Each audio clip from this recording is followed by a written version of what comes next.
The Metropolitan Police have issued a rare apology to a retired police officer arrested over a tweet accused of being a thought crime, sparking renewed debate over free speech in the UK.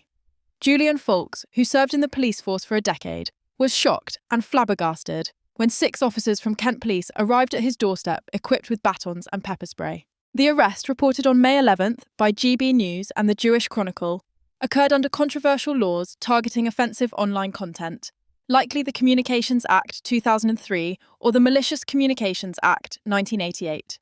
Police body-worn camera footage captured officers scrutinising the 71-year-old's collection of books by authors such as Douglas Murray and issues of The Spectator, pointing to what they described as very Brexity things. But I do feel people need to know what's going on out there.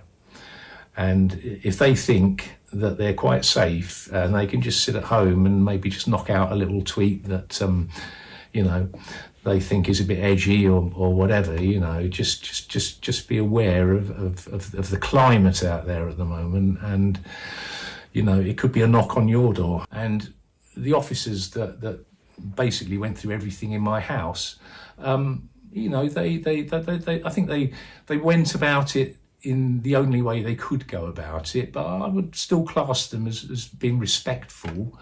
But when you've got people trampling through your home, it felt to me like probably how I would feel if my house was burgled, that my home and my castle had been violated.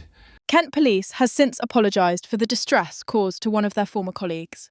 The force have now accepted that the caution was not appropriate in the circumstances and said they would carry out a review to identify learning opportunities. The force said, Kent Police apologised to Mr Fawkes for the distress caused and how the report was investigated. We have expunged the caution from his record and are pleased to facilitate this correction. Speaking to GB News, Shadow Home Secretary Chris Philp said that the arrest was absolutely disgraceful. He went on to say, "That should never have happened. We cannot have the police harassing clearly innocent people. He clearly hadn't committed a crime in that way. Absolutely disgraceful. Kent Police have apologised and were quite right to."